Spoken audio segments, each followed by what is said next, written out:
Anaxágoras nació en Clasómenas, una colonia jonia de Asia Menor, en el Golfo de Esmirna. Es, pues, jonio de origen y con él veremos retornar al panorama filosófico el interés por el origen y la configuración del mundo. De familia adinerada, renuncia a su herencia, llevado por su afición por la ciencia y la filosofía, según anécdotas antiguas que no necesariamente han de ser falsas. La fecha de su nacimiento debe situarse con gran verosimilitud hacia 500 a.C. Hacia 460 llegó a Atenas, por entonces caja de resonancia de las filosofías de todo el ámbito helénico. Allí entra en el círculo ilustrado de los amigos de Pericles y conoce las doctrinas pitagóricas, las formas de pensamiento eleáticas y probablemente los poemas de Empédocles, así como la naciente sofística.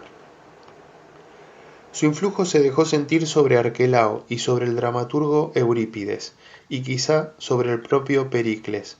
Precisamente su amistad con el estadista ateniense le hizo blanco de los ataques de los enemigos de éste, y le acarrió un juicio, según algunos autores dos, por impiedad, esto es, por la misma acusación que llevaría años más tarde a la muerte a Sócrates. Una cierta histeria de guerra había provocado en Atenas una reacción popular contra el racionalismo, por la idea errónea de que estos modos de pensar novedosos habían echado a perder los viejos valores que habían conducido a Atenas en el pasado a su mayor gloria. La acusación era que afirmaba que el sol era una piedra incandescente, lo que chocaba con la creencia de que era un dios. Precisamente se le atribuye la predicción de la caída de un trozo desprendido del Sol, esto es, de un meteorito, si bien lo que hemos de suponer, como es natural, es que se limitó a explicar el fenómeno, una vez producido. La condena en el juicio por impiedad lo llevó desterrado a Lámsaco, donde desarrolló aún una importante actividad filosófica. Aún no sabemos si podemos considerarla una escuela. Sus nuevos conciudadanos lo honraron con un aprecio y admiración en vida, y a su muerte, hacia 428, le rindieron grandes honores. Se le atribuyen a Anaxágoras un par de obras de las que nada conservamos y de cuya existencia incluso podemos dudar, una cuadratura del círculo y un tratado sobre el escenario teatral y la perspectiva. Estamos mejor informados sobre el tratado acerca de la naturaleza, obra que alcanzó una cierta difusión en época de Sócrates, quien nos dice que se vendía en el mercado de Atenas. Aún en el siglo VI después de Cristo, Simplicio accede a ella y la cita extensamente, lo que nos ha salvado un cierto número de fragmentos significativos. Lamentablemente, sin embargo, Simplicio cita fundamentalmente el libro I, que trataba de los principios generales y se desentiende del resto de la obra, dedicada a cuestiones más concretas, por lo que para esta parte hemos de recurrir a la doxografía. La estructura de este tratado da la impresión de ser de corte similar a la de las obras de Anaximandro.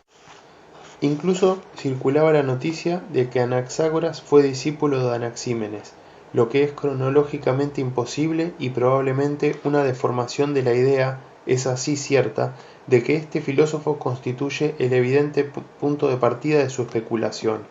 Como aquel, Anaxágoras examina, tras dar su visión del origen del mundo, una serie de problemas cosmológicos y meteorológicos, si bien la gran novedad consiste en la incorporación de los postulados lógicos de la escuela eleática a los métodos típicamente milesios en un intento de conjugar ambas tendencias de modo coherente.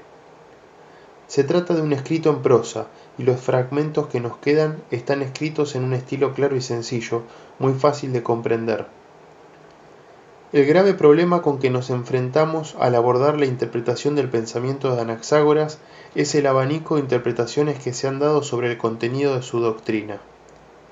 Una diversidad extraordinaria que se origina por un lado de una cierta tendencia de los investigadores modernos a operar sobre bases conceptuales muy posteriores a las del propio filósofo y a establecer problemas donde no los hay, y por otro, de la aceptación como válidas de todas las interpretaciones de Aristóteles acerca del clasomenio. que ya estaba viciadas de ese anacronismo conceptual al que acabo de referirme. Es significativo, por ejemplo, que en todos los manuales, durante mucho tiempo, se haya atribuido a Anaxágoras el concepto de homeomería, que no aparece ni una sola vez en los fragmentos, bastante extensos, del propio autor. Todo parece indicar que homeomería es una acuñación aristotélica y, lo que es peor, que el contenido que se le atribuye a este concepto procede asimismo de la interpretación del Estagirita. Por todo ello, considero mucho más seguro basar la interpretación de Anaxágoras en lo que él mismo nos dice. Anaxágoras parte, como es habitual en la tradición jonia, de una búsqueda del primer principio material de las cosas. Admite, eso sí, una serie de postulados parmenídeos. Nada puede originarse de la nada y ninguna cosa puede dejar de ser. El vacío no existe, en la medida en que es no ser. Asimismo, como Empédocles, trata de dar cuenta de la realidad recurriendo a la idea de que el cambio es el resultado de una diversidad de mezclas, pero lleva más lejos su hipótesis, porque hay que suponer en el origen solo 4 elementos. Para Anaxágoras, de acuerdo con el principio que he formulado en primer lugar, no es posible que de A salga B, porque ello implica que A deja de ser A y que de no B sale B. La consecuencia es obvia, todo existe desde el principio de los tiempos, porque nada puede proceder de otra cosa más que de sí mismo. El ejemplo típico podría ser el de la comida. Si un niño come, por ejemplo, pan, ¿cómo de ese pan va a salir la piel, los huesos, la sangre, la carne que le hace crecer? De modo que en ese pan se encontraba ya la piel, el hueso, la sangre y la carne, aunque fuera en cantidades tan mínimas que no las advertimos. Ahora bien, Anaxágoras no cree que exista desde el origen de los tiempos un conjunto de ingredientes en yuxtaposición, de forma que serían aislables, como lo son los elementos de Empédocles. Su concepto de materia, por el contrario, es absolutamente unitario, y ello porque todo participa de todo y no hay nada en estado puro.